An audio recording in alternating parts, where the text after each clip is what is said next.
Halo, selamat pagi, kembali lagi di channel DCU.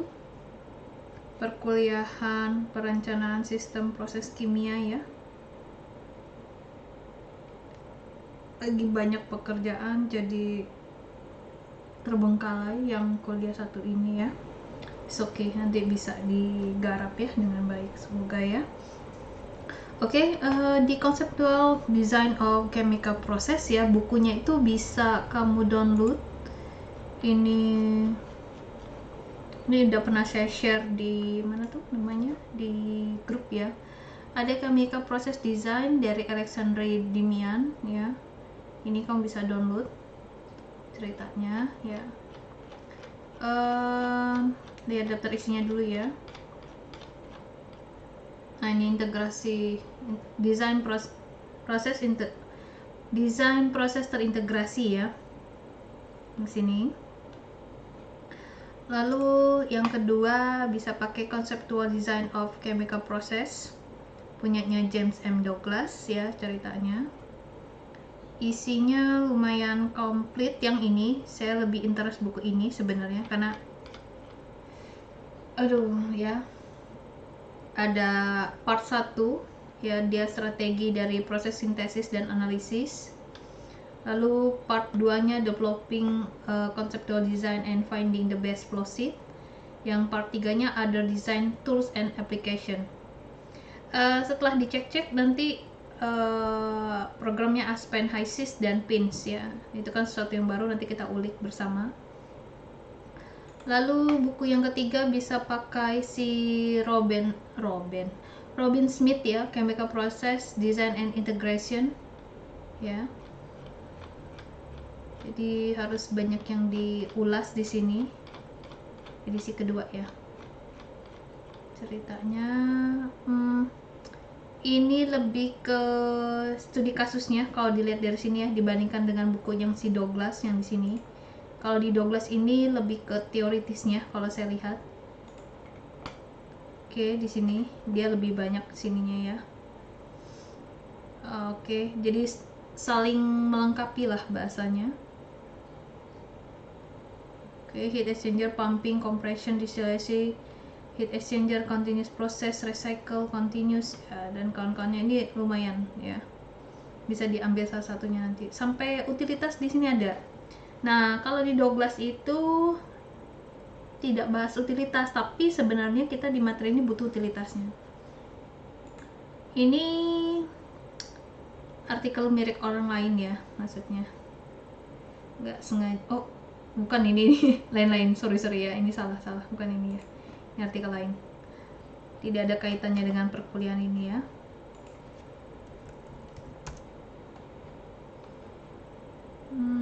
Ini bukunya si Product and Process Design Principle ya, teoritis ya, sintesis, analisis, dan evaluation. Jadi kalau yang buku sebelumnya hanyalah sintesis, analisis. Kalau di Douglas ini setahu saya ini dia sintesis dan analisis. Kalau yang di sini dia sampai evaluasi. Kalau evaluasi berarti ada studi kasus. Ya sering dibaca-baca ya, bukunya banyak ya. Yang ini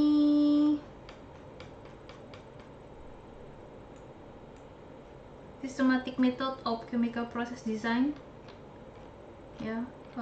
Siapa sih ini?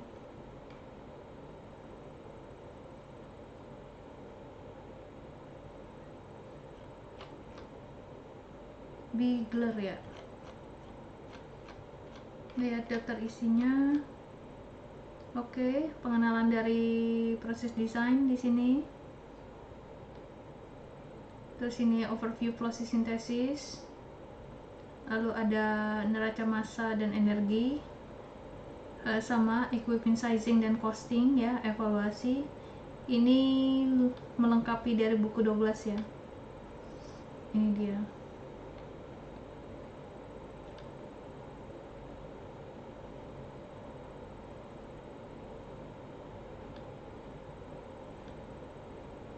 Oke, yang dibahas buku 1 dulu ya. Nanti ini bisa ditambah sulam ya ceritanya. Fokusnya ke buku Douglas. Di buku Douglas ini saya rangkumkan di sininya ya. Tulisannya mungkin kecil, sayanya males ngebesarin. Oke lah, kita besarkan dulu. Jadi nanti itu ada 1, 2, 3 sampai 8 yang dibahas ceritanya ya. Di sintesis dan integrasi proses kimia ada ya dari sintesis proses, integrasi proses hingga ke integrasi proses di sini. Poin yang kedua adalah basis perancangan dan proses batch dan continue. Lalu yang ketiga adalah struktur input output flowsheet. Keempat adalah struktur recycle. Kelima adalah sistem pemisahan. 6 adalah urutan pemisahan dan pemisahan distilasi biasa. 7 pemisahan distilasi azeotrop. 8 overview dari prosedur startup dan shutdown ya. Ada tugas-tugasnya ya, ini Aspen HYSYS dan program PINS. Oke, kecilin lagi apa enggak nih? Soalnya hasilnya 2 layar.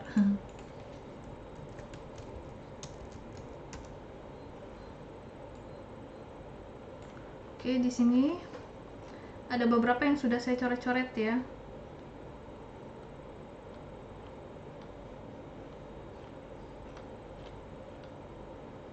Oke, di sini part 1 ya, strategi dari proses sintesis dan analisis.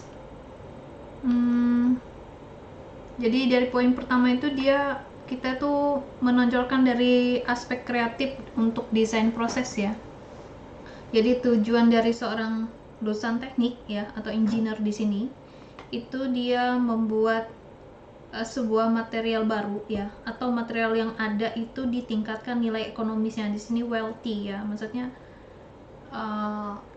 apa ya, wealthy itu maksudnya ya bukan ya. Jadi selain dia memiliki nilai jual, tapi punya nilai ekonomis kalau bahasanya di dalam di aspek proses desain ini.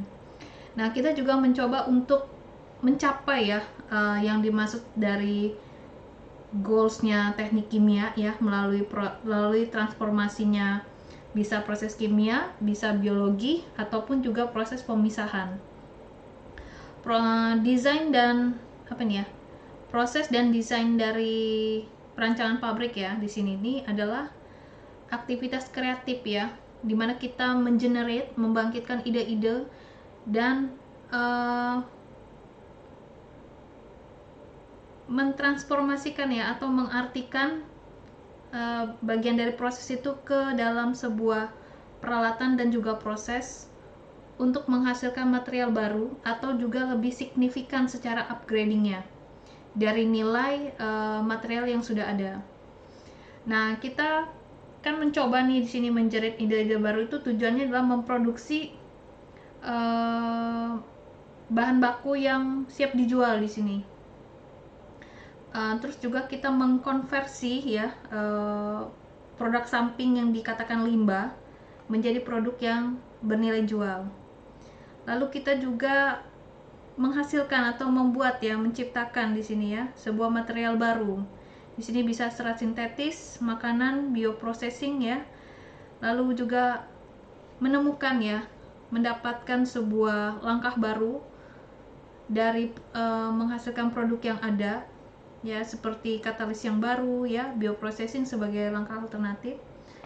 Lalu kita mengeksploit teknologi baru di sini rekayasa genetika ya, sistem yang lebih expert di sini.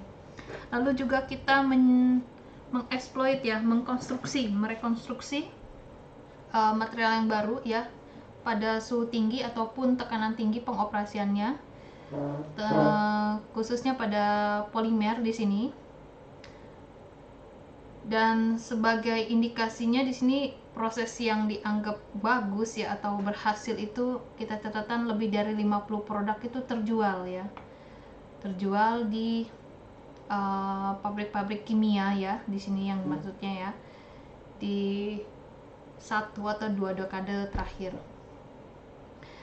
Nah, ini ada beberapa yang saya coret-coret, ada saya catat-catat ya.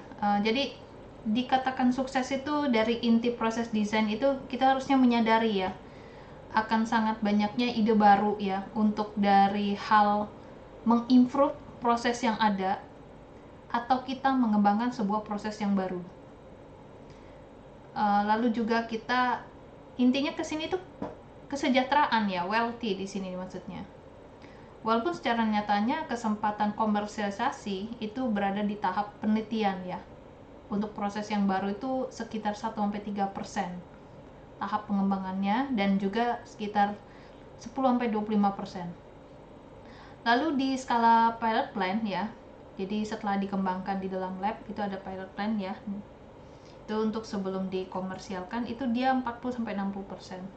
Tentu kita juga menduga ya laju sukses dari modifikasi proses itu akan lebih tinggi ya untuk proses yang baru secara lengkapnya. Tetapi ketika kita menghasilkan proses baru atau kita mengembangkan sebuah ide baru, bagaimana nilai ekonominya ketika kita kita kaitkan ya, ketika itu dia menjadi sebuah proyek yang lebih aman ya, dengan potensialnya lebih aman, proyek aman, dan tentunya memiliki potensial yang lebih rendah di sini. Jadi ketika kita sudah mengembangkan ide dan kawan-kawan, bagaimana nanti di lapangannya, maksudnya digunakan atau tidak, bermanfaat atau tidak produk itu ya. Karena kan nanti pada akhirnya nilai ekonomi yang diperjualbelikan pada akhirnya. Oke, di sini itu tidak mengejutkan ya, karena beberapa ide tersebut itu telah terbukti ya, maksudnya. Jadi beberapa rute jalannya untuk mendapatkan sebuah aktivitas kreatif ya, itu udah sering ya menghasilkan suatu produk baru, mungkin lebih mahal ya, dan tidak lebih ekonomis. Contohnya seperti yang kita temuin ya, maksudnya kayak etanol, bioetanol ya, itu kan suatu ide ya untuk energi masa depan, tapi pada nyatanya kan harganya lebih mahal. Apakah benar itu harganya mahal? Ya bisa dibandingkan dengan harga minyak bumi yang sekarang. Kalau misalkan itu tidak ada subsidi, sebenarnya juga harganya bisa ya sama-sama mahal maksudnya ya, karena kenapa bahan bakar yang kamu punya itu sebenarnya kan hasil subsidi. Bagaimana dengan bioetanol, apakah dia punya subsidi atau tidak?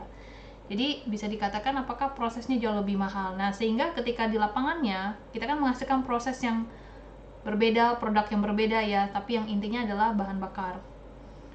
Bagaimana nilai ekonominya? Apakah produk itu dipakai di lapangannya di negara kita itu lebih aman, dan bagaimana kontribusinya di lapangan dan kontribusinya terhadap lingkungan atau bumi yang kita tempati hari ini ya. Di sini saya ada beberapa yang saya garis-garis ya, sintesis dan analisis ya. Jadi di sini ada yang saya sudah buat. Mana ya, ntar dulu ya. Jadi ada sintesis dan integrasi proses kimia. Jadi ada istilahnya ya. Desain itu secara konseptualnya ya, itu mengembangkan rancangan awal, preliminary design, menggunakan metode pendekatan. Nah, secara ini ya, itu desain yang secara konseptual. Lalu ada rancangan awal. Maaf, saya ulang lagi ya. Jadi yang mau kita bahas adalah sintesis dan integrasi proses kimia. Nah, ada 3 istilah di sini ya ceritanya. Dari desain secara konseptual, rancangan awal, dan desain yang detail. Jadi kalau pertama kali kita mendesain dengan secara konseptual, tentunya mengembangkan rancangan awal atau preliminary design menggunakan metode pendekatan. Lalu rancangan awal dia menggunakan perangkat simulator yang akurat untuk mengevaluasi kinerja steady state dan dynamic dari flow sheet yang diajukan. Sedang yang ketiga adalah desain yang detail. Contohnya tipe spesifik tray, nomor ship tray hole, perpipaan, pompa, dan kawan-kawan. Lalu di proses desain di Douglas tahun 1988, perancangan proses adalah kegiatan kreatif menghasilkan ide-ide dan diterapkan ke peralatan dan proses untuk memproduksi material baru atau meningkatkan dari bahan yang telah ada.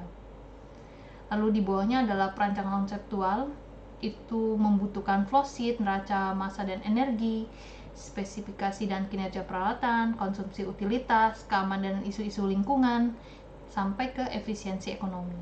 Nah, penekanan hal-hal di atas tersebut yang dari ini ya, dari flowsheet ini adalah proses dari suatu sistem dan tidak keperalatan. Jadi yang dibahas adalah prosesnya, tidak keperalatannya ya ceritanya. Oke, saya balik ke sini di sintesis dan analisis ya. Jadi kalau di sini lebih kepada ini ya, sintesis dan analisis, ini ke sini ya. Jadi ada istilah sintesis dan analisis. Kalau analisis itu dia kepengetahuan elemen sistem seperti penyelidikan sifat fisik komponen dan campuran karakteristik, kinerja reaktor, dan unit operasi atau evaluasi profitabilitas, keuntungan maksudnya. Sedangkan sintesis itu kegiatan untuk menentukan rancangan sistem seperti pemilihan komponen yang sesuai, organisasi dalam kerangka struktur kerja, kerangka struktur, serta kajian hubungan dan interaksinya. Jadi kalau bisa diibaratkan, kalau mensintesis berarti dia ke proses, jadi ada input lalu diproses, produknya dia tidak memikirkan. Sedangkan di analisis ada input jadi output, prosesnya nggak dipikirkan, jadi mau gimana prosesnya jadi apa, yang penting jadi ke output itu. Nah, jadi ini dua hal yang berbeda ya, maksudnya yang satu memikirkan dari input dan ada prosesnya tanpa memikirkan outputnya apa, sedangkan di analisis dia hanya memikirkan input jadi output, prosesnya bisa apa saja. Nah, di sini nih apa ya bahasanya, ini areanya kesinilah ya, cuman dalam kemasan yang lain. Jadi kalau di sintesis dan analisis itu kita dapat hanya pengetahuan ya, kondisi reaksi ya, kita dapat mendapatkannya dari literatur ya, kalau kita bilang ya literatur, beberapa informasi yang tersaji dari bahan material yang ada, produk ya, ketersediaan produk dan bahan material, dan juga kita dapat mendapatkan dari pihak pemasaran lah ya, dan kita butuh apa bahan segala macam, di sana kita dapat melihat atau mendefinisikan masalah dari desain yang kita butuhkan. Jadi kadang-kadang ada yang kayak kalau di lapangannya ya, kalau di analis, kalau ini dua hal yang berbeda ya, setiap pabrik bisa menerapkan dua hal sekaligus ya, maksudnya ada pabrik yang mementingkan proses, jadi outputnya bagaimana, yang satunya itu dia hanya mementingkan output tanpa melihat proses, itu ada ya. Jadi kayak di perusahaan misalkan kerja praktek,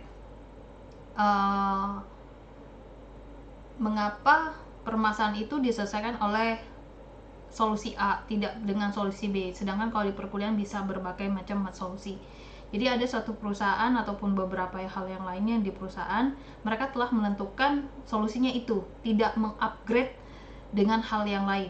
Jadi ada pihak ketiga yang akan membantu penyelesaian permasalahan mereka. Jadi kayak custom lah kita bilang. Sedangkan kalau di dunia perkuliahan itu bisa diselesaikan dengan berbagai metode kita bilang ya. Jadi kalau bisa dibilang kaku ya, kalau dibilang ya bahasanya mah kaku, karena perusahaan itu sudah memiliki hubungan kerjasama dengan pihak ketiga untuk menyelesaikan permasalahan mereka. Jadi kalau misalkan ini ditemui di lapangan, maksudnya kalian jangan terlalu kaget, karena bisa saja itu sudah menjadi ketentuan dari perusahaannya ya. Jadi kayak gini ya, dia butuh penyelesaian dari permasalahan dari desain, karena nanti akan dijelaskan bahwa untuk pengambilan keputusan itu tergantung perancangnya ya. Singkatnya ceritanya seperti saya aja ya, maksudnya sedang menjabat, saya punya cara yang berbeda untuk menyelesaikan suatu permasalahan. Nah mungkin di sisi kamu mungkin memikirkan, loh ini kenapa nggak seperti ini. Nah itu ada beberapa kita bilang ya, justifikasi ya, cara memandang permasalahannya. Oke, yang sebelah sini untuk mensuplai kekurangan dari informasi tersebut, kita juga harus membuat asumsi ya, dari tipe proses ya yang harus digunakan, terus bagaimana unit proses itu dikomunikasikan, dan kondisi operasi dari suhu, tekanan, dan laju alir itu yang dibutuhkan berapa. Nah ini yang sering sekali terjadi ya, maksudnya mengapa suatu permasalahan tidak bisa diselesaikan itu kurangnya informasi kita bilang. Itu sering sekali terjadi di desain ya ceritanya. Nah, lalu di sini secara normalnya kita juga dapat menemukan proses alternatif ya, yang tentunya di sini mintanya adalah dengan harga yang paling murah ya. Tetapi kita juga harus memastikan ya bahwa proses itu aman dan juga ya ramah lingkungan kalau bahasanya ketika dia dipakai ya di startup ya, dijalankan dan dioperasikan. Jangan sampai arahnya hanya ke arah demikian. Mungkin nanti kamu bisa nonton film Deep Horizon ya. Deep Horizon itu kayak sebuah kasus yang terjadi di Amerika ya, kalau nggak salah ya, ini ya takutnya saya salah negaranya ya. Itu tentang pengeksplorasian minyak bumi di laut. Ada pihak A, B, dan C ya. Jadi pihak perusahaannya menggunakan jasa perusahaan lain untuk mengambil minyak yang ada di dalam laut tersebut. Nah, di situ yang pihak satu dia menghitung adalah harga ya. Padahal secara kalkulasinya dengan harga tersebut proses yang didapatkan itu bisa lebih aman.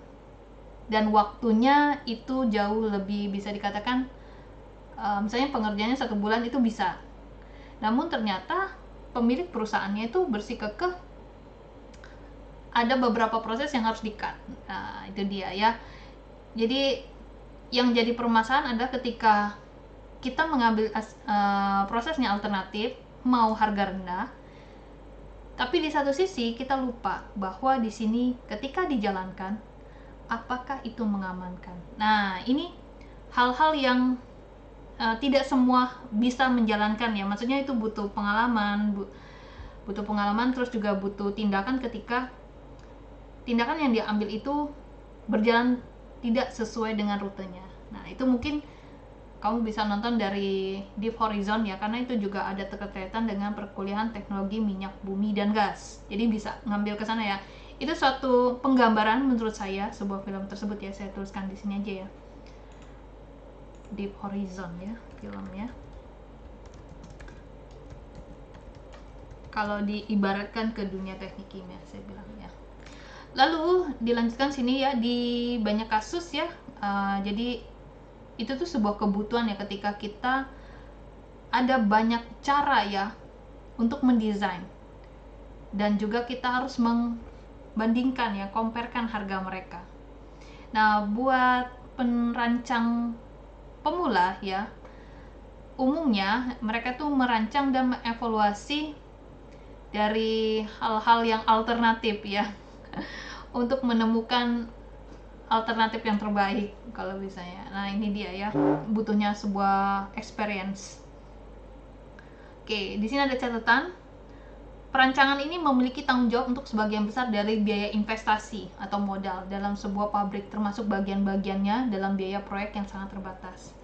Karena kalau dikaitkan dengan film yang tadi ya, dengan itu yang terjadi itu lebih fatal ya.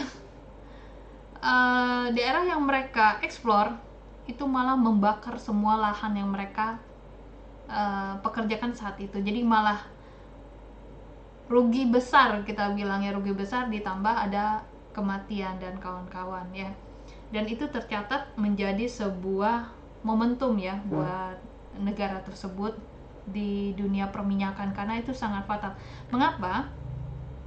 Beberapa orang yang sudah experience di lapangan itu bisa menghitung. Jadi ada semacam tools bagi mereka. Jadi kalau tools itu ketiganya tidak seirama ya, maka itu tidak boleh dijalankan. Sedangkan yang satunya memikirkan adalah keuntungan dan waktu pengoperasian. Akhirnya di situ ya ini ya, dia tidak memikirkan biaya investasi yang dia pasang di sana. Karena kalau sebuah pabrik itu kan intinya investasi ya, untung lah pada akhirnya itu investasi. Karena ketika investasi itu habis terbakar oleh api ya, atau gagal, maka bisa dikatakan ya rugi besar sekali ya di sana ya.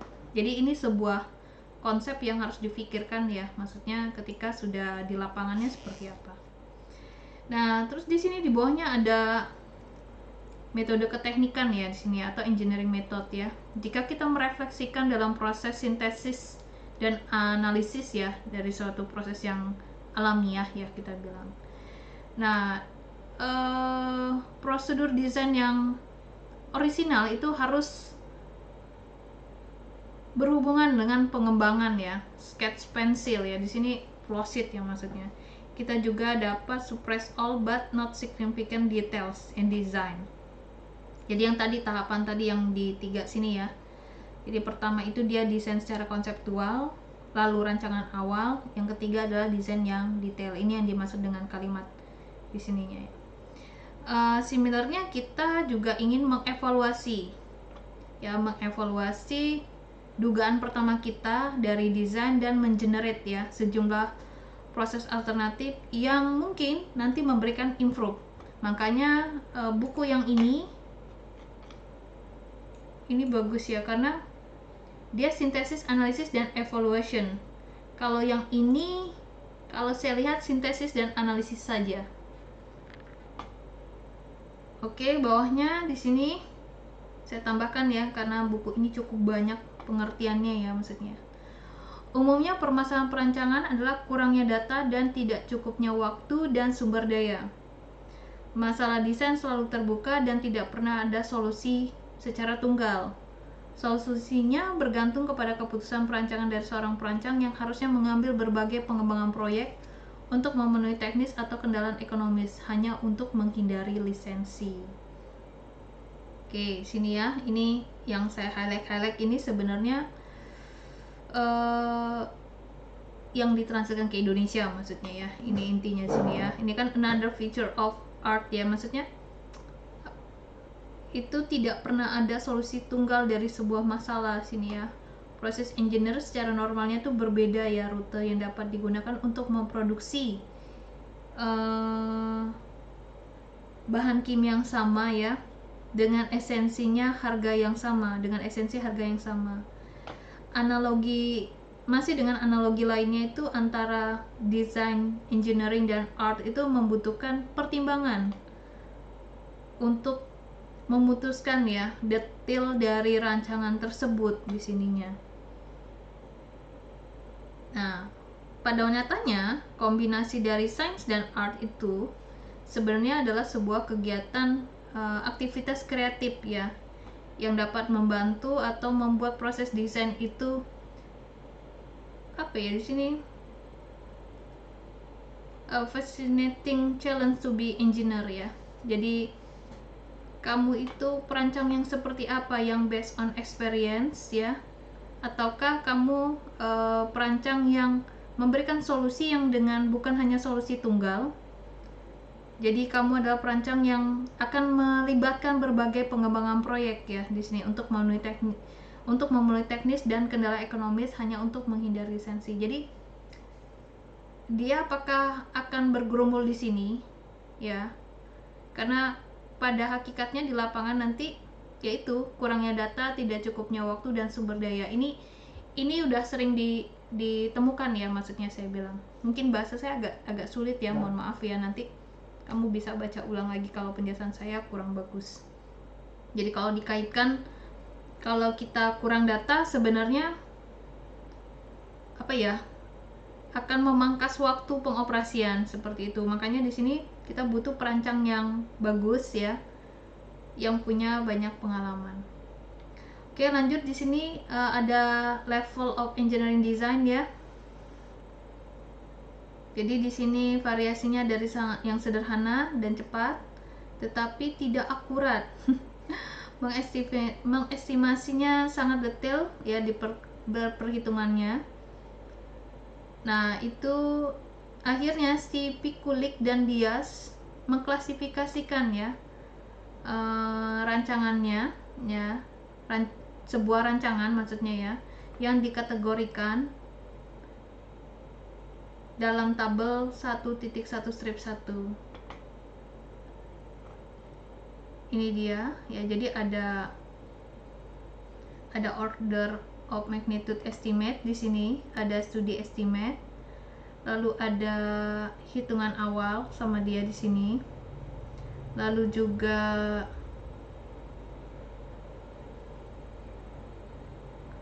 sampai ke definitive estimate. Yang terakhir adalah detail perhitungannya di sini. Nah, untuk perancang awal ya, dengan sedikit atau tidak adanya pengalaman ya, ini dia lebih ke poin 1 ya, yang order magnitude estimate nomor 1 ini. Oke, saya tambahkan di sini ada generasi alternatif sistem ya. Fitur yang paling penting dari perancangan konseptual modern. Solusi terbaiknya adalah diidentifikasi sebagai salah satu yang optimal dalam konteks kendala dengan menggunakan evaluasi yang konsisten dan peringkat alternatif. Ini hanya gambaran umumnya. Lalu ada intensifikasi proses. Kalau intensifikasi proses itu berarti kita memberdayakan dari peralatan yang ada di pabrik ya, intensifikasi proses maksudnya. Menunjukkan perkembangan teknik dan peralatan baru yang dapat mencapai perbaikan yang signifikan dalam produktivitas serta dalam efisiensi energi dan ramah lingkungan proses. Yang pertama dia pengintensifan peralatan, dan yang kedua adalah metode peralatan tuh mungkin seperti reaktor novel, pencampuran intensif dan peralatan transfer panas dan transfer massa. Sedangkan yang pengintensifikasian yang metode ya, dia bisa integrasi reaksi dan tata pemisahan dalam reaktor multifungsi di situ ya, lalu juga ada pemisahan hibrid mungkin, lalu juga mungkin dia menggunakan sumber energi alternatif dan mode operasi baru, misalnya operasi si periodik di situ. Oke, ini yang ini bisa dibaca ya, yang 1.2 hierarchy approach to conceptual design ya. Di sini dia kasih contoh hidrodealkilasi dari toluen ya.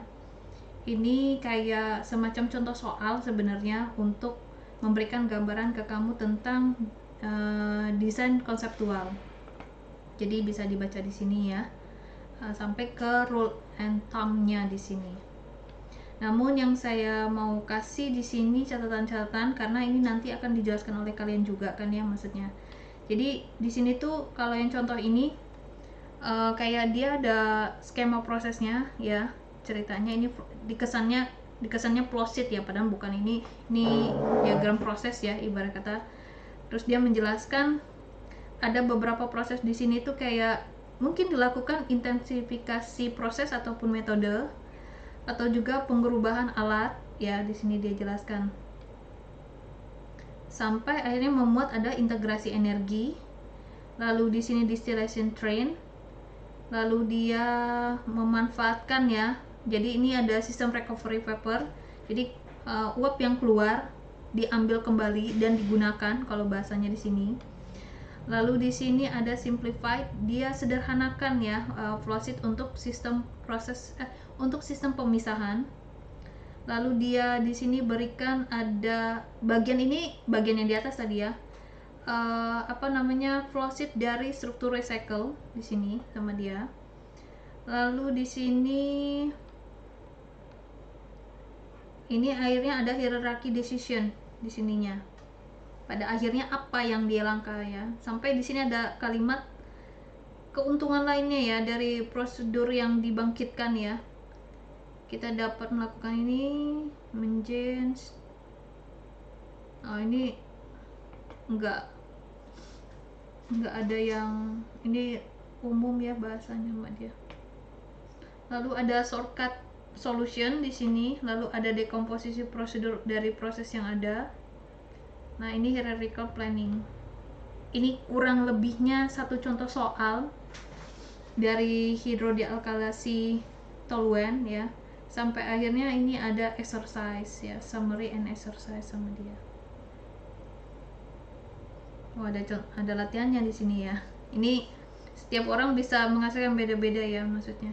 Kalau yang kemarin kan yang di latihan Aspen HISIS juga seperti itu, misalkan Michael prosesnya dengan demikian, ketika diskusi dengan saya bilang kenapa nggak prosesnya seperti ini. Nah itu ada justifikasi dari cara Michael berpikir dan dari apa yang saya juga beda ya maksudnya, it's okay ya maksudnya. Selagi ada justifikasinya dan itu masuk akal dan ada perhitungannya dan kawan-kawan, itu boleh dijalankan saja ya. Oke, di sini ada pendekatan hierarkis perancangan konseptual. Saya gedein lah ya, karena nggak mau baca yang ininya. Saya kasih gambar outline-nya di sini ya. Yang pertama, basis perancangan, masukkan informasi. Kedua adalah analisis reaksi kimia dan termodinamika. Ketiga, analisis struktur input atau output. Yang keempat adalah struktur recycle pabrik. 5. Sistem pemisahan pabrik. 6. Integrasi energi. 7. Alternatif desain. 8. Itu HAZOP analisis. 9. Sistem pengendalian proses. Nah, penjelasan yang pertama itu adalah basis perancangan. Nah, basis perancangan ini dia ya kita mengumpulkan teknologi ya, pengumpulan teknologi mendasar dan data ekonomi untuk merancangkan konseptual termasuk K3. Sedangkan yang bagian kedua, analisis reaksi kimia dan termodinamika, ini ke proses desain konseptual. Jadi reaksi kimia untuk merancang reaktor, menangani keamanan dan isu-isu lingkungan, batasannya itu diatur oleh keseimbangan kimia atau kinetika kimia yang diidentifikasi. Perilaku non-ideal campuran utama dianalisis dalam pandangan pemisahan, yaitu dengan distilasi. Yang ketiga, analisis struktur input dan output. Jadi ada neraca massa keseluruhan yang dipisahkan oleh bahan baku pada input dan produk. Bahkan ada produk samping dan limbah pada output. Keputusan perancangan utama berkaitan kinerja sistem reaksi dasar ini ya, jadi dievaluasi ya untuk suatu ukuran potensi ekonomi dengan ukuran lain untuk nilai tambah analisis harus mencakup nilai yang dikeluarkan dalam penanganan masalah lingkungan. Nah, misalnya nih reaksinya endoterm, berarti kan ada biaya energi proses yang dimasukkan untuk analisis yang lebih realistis. Nah, potensi ekonomi ini tingkat input per output harus cukup tinggi untuk menerima pengurangan lebih lanjut saat biaya operasional dan modal diperhitungkan. Lalu ada nih yang keempat, reaktor atau pemisahan dan juga di sini recycle. Jadi ada daur ulang yang berbasiskan basis kinetik, lalu ada reaksi sekunder dan pembentukan pengotor dipertimbangkan. Karena kan kalau recycle kan jadi beban ya, berat di sananya. Lalu yang di fitur lainnya ada analisis awal tentang integrasi panas reaktor kimia. Di situ juga ada pinch point untuk keseluruhan flowsheet. Nah, sedangkan reaksi yang exotherm itu berkaitan dengan stabilitas sistem reaksi kimia yang dihadapkan pada umpan balik, penggunaan energi yang optimum untuk menutupi kebutuhan sendiri dan mengeksplor surplus tersebut. Jadi di sisi lain ya, endotermis itu dibatasi oleh ketersediaan utilitas dan perangkat mahal untuk menghasilkan panas dan listrik. Jadi kalau endo kan butuh panas ya maksudnya, jadi utilitasnya nanti bertambah. Kalau exo kan melepas. Nah, jika level 3 diselesaikan dengan baik, pengembangan prosesik harus mengikuti track hampir berurutan, terdiri dari sintesis subsistem dan memecahkan masalah integrasi lokal. Nah, secara khusus penghematan energi dapat membawa beberapa modifikasi mengenai sistem pemisahan tapi tanpa mempengaruhi baik desain reaktor ataupun struktur daur ulang. Jadi level reaktor atau pemisah daur ulang muncul sebagai bagian yang paling penting dalam hierarki perancangan konseptual.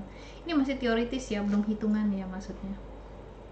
Lalu ada sistem pemisahan pabrik ya di sini ya. Jadi setelah memecahkan split terlebih dahulu, kita menangani fluida yang homogen ya di sini. Pemisahan gas, cairan, dan padat tujuannya untuk menemukan pemisahan urutan pemisahan optimum untuk setiap subsistem. Jadi kita terdiri pendekatannya dari mengidentifikasi tugas dari pemisahannya. Nah, terus juga ada efek pengurangan signifikan dalam mencari ruang. Nah, peringkat teknik pemisahan ini didasarkan pada identifikasi properti karakteristik antara komponen campuran. Nah, kalau pada akhir level 4 itu hasilnya adalah proses yang mendekati optimum ya, bersama dengan neraca massa yang konsisten di sini. Lalu yang keenam adalah integrasi energi di sini ya. Jadi intinya untuk meminimalkan energi dan utilitas material. Jadi kita butuh bantuan dari analisis pinch point di sini ya. Jadi arahnya nanti energi sama utilitas di sini. Karena faktor yang menyebabkan bahaya dan masalah lingkungan ditangani tahap awal ya. Jadi pada tahap ini seharusnya hanya menerapkan evaluasi kuantitatif terhadap efek dan dengan konsekuensi yang terbatas pada perancangan konseptual. Yang ketujuh ada sistem pengendalian proses, yang mungkin sedang pelajari juga oleh kalian ya di sini. Jadi yang pada akhirnya di pengendalian proses ini nanti prosesnya itu akan mengalami perbaikan, revolving dan retrofitting. Retrofitting itu kayak apa ya, peremajaan alat. Nah, dimana dimulai dari awal ada cara terbaik untuk merangsang ide inovatif. Nah, ini baru teori yang di pertemuan pertama ya, maksudnya untuk dari perencanaan sistem proses kimia. Ya, nanti ada beberapa lanjutannya ya. Jadi kamu bisa pakai buku ini ya ceritanya. Untuk materi selanjutnya nanti bisa ditambah oleh saya. Jadi sebelumnya sudah diberikan tugas, jadi bisa ditambahkan dari materi tersebut dengan materi yang akan saya berikan. Oke, itu aja dari saya. Saya harap kayaknya kurang optimal dari yang saya sajikan, jadi tolong dibaca kembali agar tidak menimbulkan polemik ya. Terima kasih, sampai jumpa lagi di channel Desiu dan saya ucapkan selamat pagi.